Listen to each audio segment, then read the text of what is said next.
This week on Inside Boulder News. The city's What's Up Boulder event was this week. Find out what you missed. Winter is coming. Here's how the city is preparing for the upcoming snowy months. And the future is here. Become part of the conversation on advanced mobility.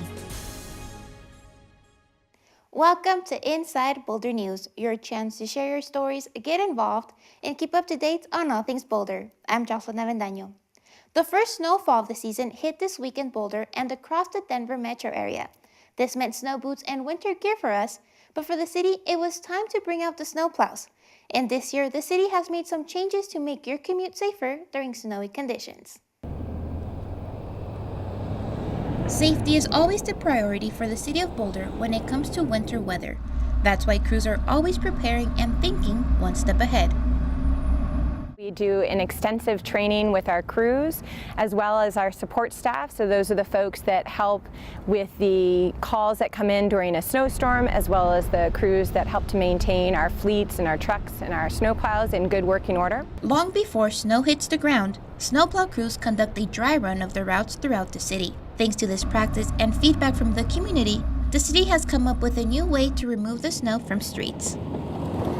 In the past, we have moved that snow into the center of the streets, and that was done so that we protected our street bike lanes as well as our sidewalks and kept them clear. However, this way of moving snow caused issues on the road itself and required drivers to move snow multiple times. That's caused some safety issues with vehicles that are turning on a left turn, and as well as emergency vehicles getting stuck in that pile of snow in the middle of the street. Now, snowplows will move the snow over to the side of the streets on most of the city's main streets.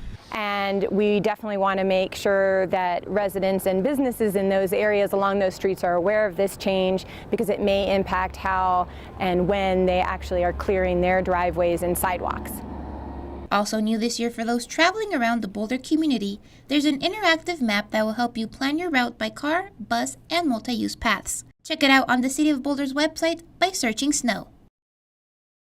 Late last month, the city announced the purchase of a new property formerly known as Rob's Boulder Music near 30th and Valmont. This purchase will not only open its doors for homeless services, but will be the future site for a new affordable housing development. This was a partnership between the city, Human Services, and Housing, as well as Bridge House and a group of local developers who came together to make this project happen. The site was purchased for $4.25 million with a $2.2 million funding assistance from the city. The second portion of money is $300,000, which the Division of Housing is putting forward to renovate Rob's Music into this homeless resource center and make the upgrades necessary for a change in use for the property. The site will first serve as a leased location to the Path to Home navigation program operated by the nonprofit organization Bridge House.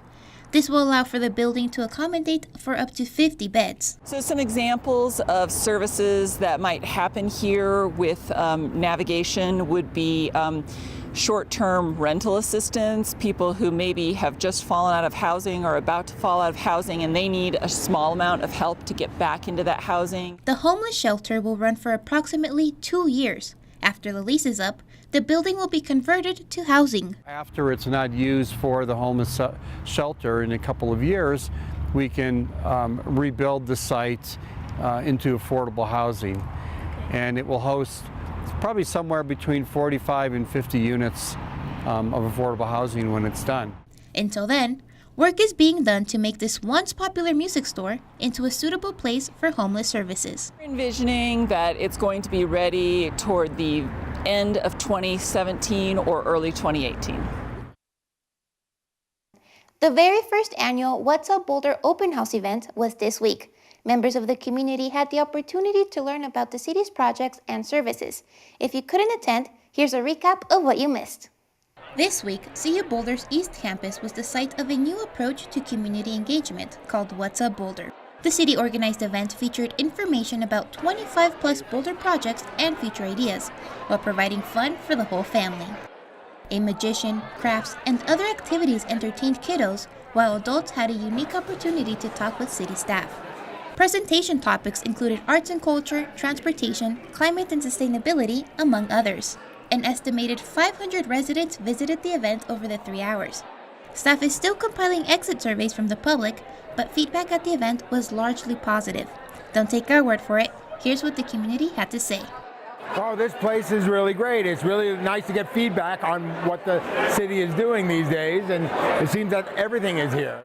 The City of Boulder is preparing for the third and final event in its Future is Here series. Topics such as the new workforce and broadband were covered in past events. This event, being held later this week, will cover advanced mobility. The City of Boulder is partnering with the Boulder Chamber to sponsor Advanced Mobility, the Future of Transportation. The event will offer a free panel discussion with speakers from Uber and Lyft, among others. There will also be an open house that will feature many vendors regarding mobility and transportation. We really see this event as being the start of a dialogue with the community about how these technologies and services can integrate. And this is really a kickoff event for discussion that will continue in 2018, 2019 as part of the update of the Transportation Master Plan. The event will take place at the Canyon Theater in Boulder's main library on October 18th from 5:30 to 8:30 p.m.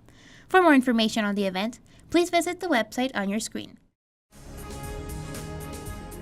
Thank you so much for joining us on this week's edition of Inside Boulder News. If you have pictures, news tips, or events you'd like to see featured, we'd love to hear from you.